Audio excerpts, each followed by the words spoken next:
Véhicule emblématique de la cavalerie française, il est le 6 roues blindé le plus connu des Français, et ce depuis plusieurs décennies. Récemment mis au centre de l'actualité pour sa participation prochaine au conflit russo-ukrainien, nous allons aujourd'hui aborder un célèbre baroudeur, j'ai nommé l'AMX-10 RC.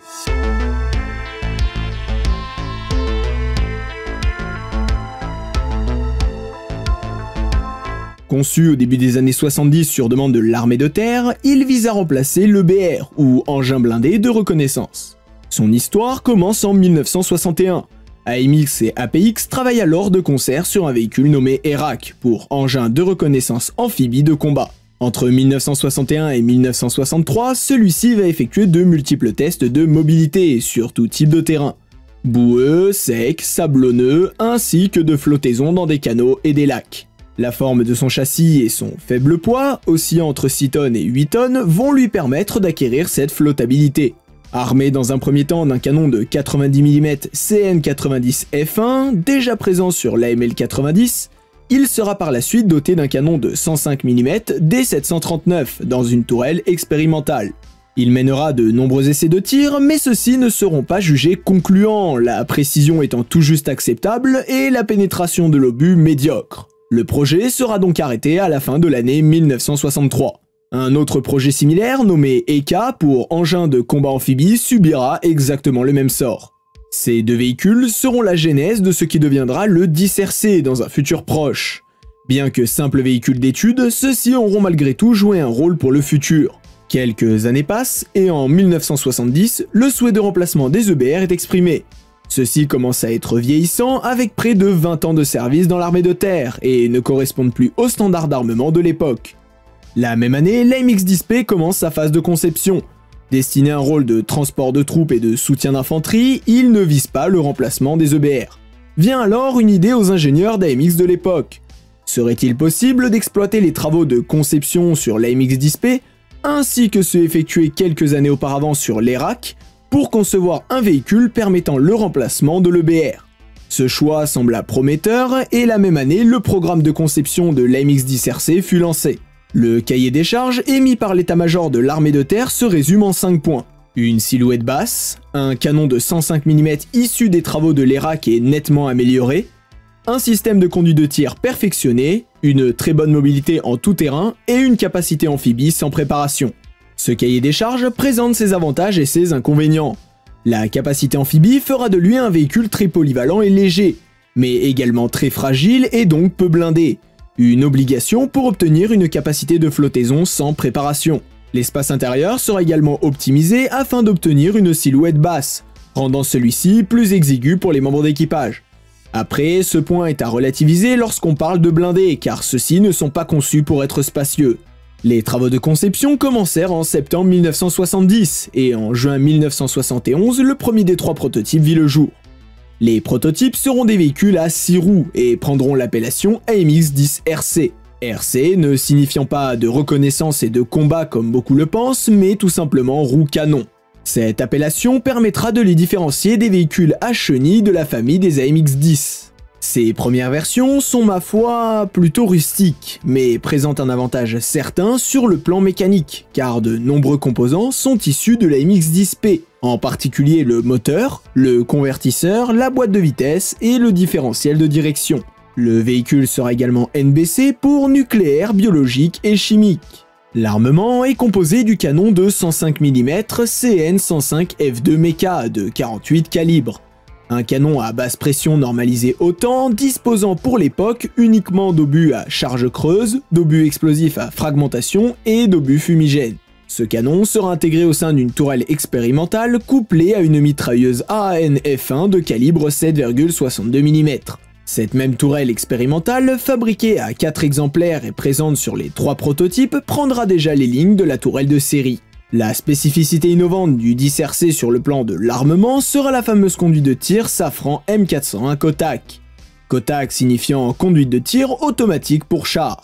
Il sera par ailleurs le tout premier véhicule de l'armée française à exploiter cette conduite de tir. Bon, pour que cela soit clair, je vais faire une parenthèse sur le sujet car celle-ci est très souvent mal comprise. Cette conduite de tir se repose sur l'optique télescopique Sopelem M504 et une caméra de télévision à bas niveau de lumière Thomson CSF Sagem DIVT-13. DIVT pour dispositif d'intensification pour la visée et le tir. Son fonctionnement est assez simple. Lorsque le dispersé est à l'arrêt et qu'une cible est repérée, la conduite de tir Kotak prend en compte l'ensemble des paramètres dans l'environnement du véhicule. Vent, pression, température extérieure, température du canon, etc.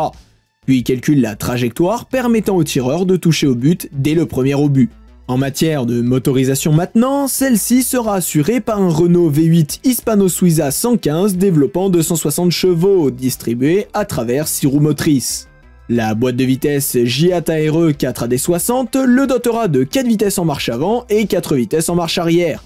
Le tout complété par des suspensions hydropneumatiques permettant d'ajuster la hauteur du véhicule. La masse totale sera environ de 16 tonnes en ordre de combat, soit environ 16,5 chevaux par tonne. Particularité du dispersé est que malgré la présence de roues, celui-ci sera en capacité de tourner sur lui-même, et ce de façon statique. Son point faible est sans aucun doute sa protection. La structure du véhicule ne se compose que d'un assemblage de tôle d'aluminium 7020 mécano-soudée, capable de résister à des mitrailleuses de calibre 7,62 et 7,92 mm à une centaine de mètres, mais clairement pas à une mitrailleuse de calibre 12,7 mm. Couplé à 4 lance-pots fumigènes, sa protection est relativement faible et se repose sur le principe de mobilité. Bougez vite pour ne pas être touché. C'est ce même manque de blindage qui lui permettra néanmoins de flotter, le déplacement dans l'eau étant assuré par des hydrojets. En 1977, les prototypes avaient parcouru pas loin de 60 000 km chacun et subi 3000 heures de tests sous divers environnements. Humides, secs, désertiques, nordiques, etc. Les tourelles et canons aussi furent mis à rude épreuve, ayant tiré près de 2000 obus durant ces mêmes essais.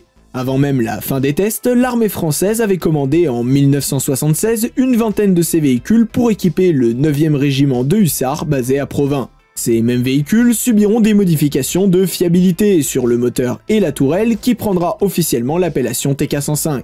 À partir de 1977, date de la fin des essais, les commandes s'enchaînèrent. 10 véhicules cette même année, 40 en 1978, 60 en 1979 et 50 en 1981.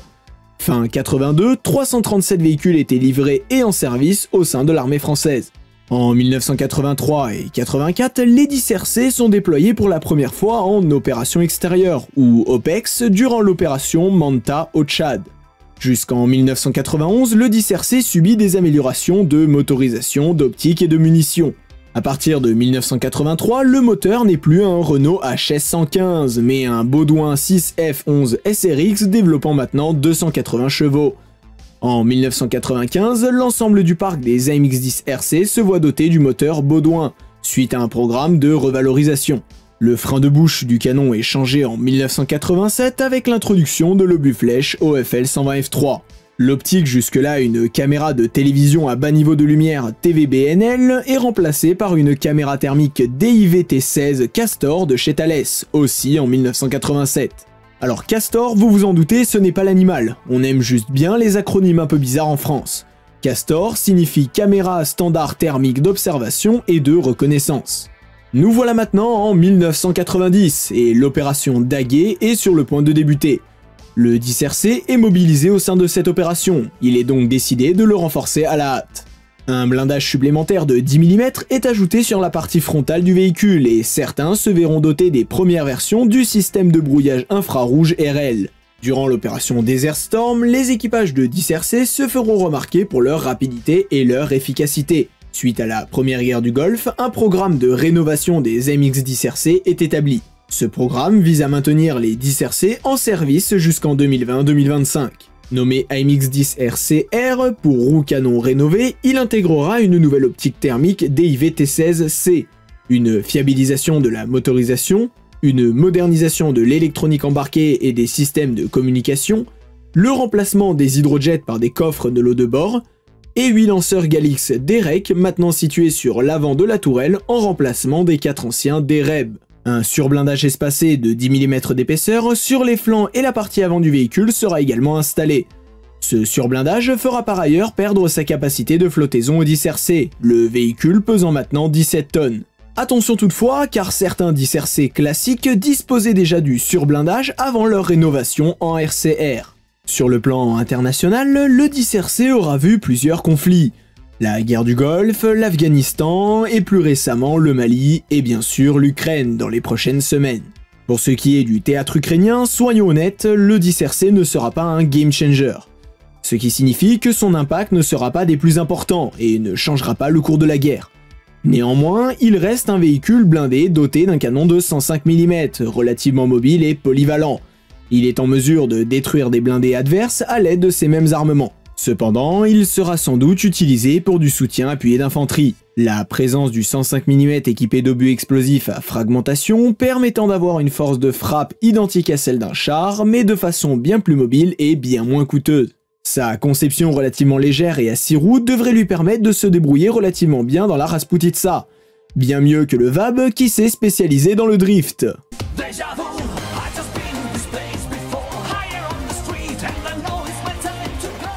Nous verrons de toute façon dans les semaines à venir si celui-ci arrive à faire face à un conflit du 21e siècle malgré son âge, et si les Ukrainiens arrivent à en faire un bon usage. Inutile donc de critiquer le véhicule pour l'instant, ou de crier sur tous les toits que celui-ci se fera détruire en permanence. Enfin, si les 10RC sont envoyés en Ukraine, c'est qu'ils sont actuellement en cours de remplacement au sein de l'armée française.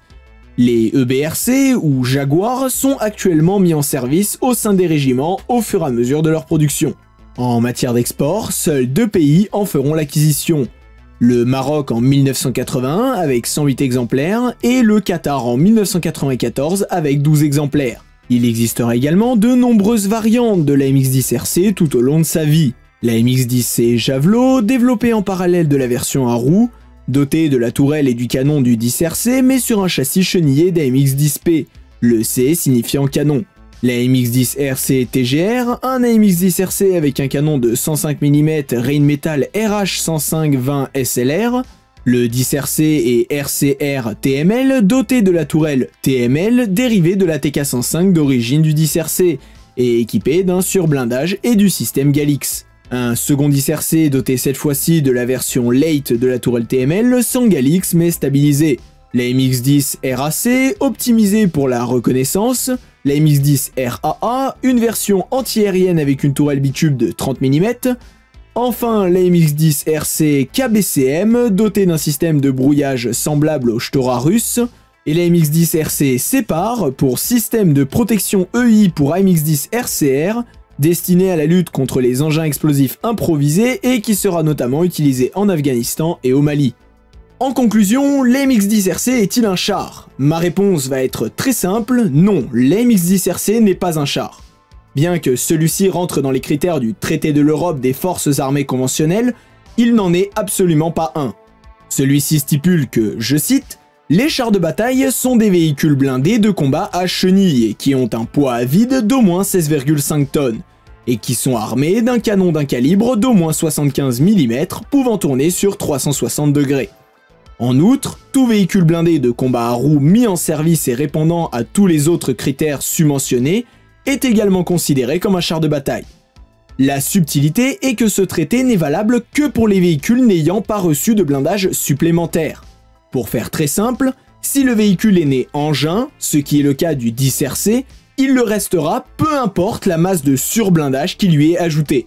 A contrario, si celui-ci subit des modifications structurelles lui rajoutant du poids, il pourrait techniquement changer de catégorie, mais celui-ci ne serait donc plus le même véhicule. L'appellation char léger est donc totalement incorrecte, la MX-10 RC est un engin. En bref, après plus de 40 ans de service, le 10RC poursuit doucement son chemin jusqu'à une retraite bien méritée. Sauf pour quelques-uns d'entre eux qui finiront leur vie en faisant ce pourquoi ils avaient été initialement conçus. Et voilà, il en sera tout de cette vidéo sur la MX-10 RC. Si vous l'avez apprécié, je vous invite à la liker et à la partager afin de récompenser le travail effectué. Également à me dire ce que vous en avez pensé dans les commentaires, qui plus est, c'est bon pour le référencement. Je vous remercie d'être resté jusqu'ici, vous souhaite une bonne soirée et reviens bientôt pour une prochaine vidéo.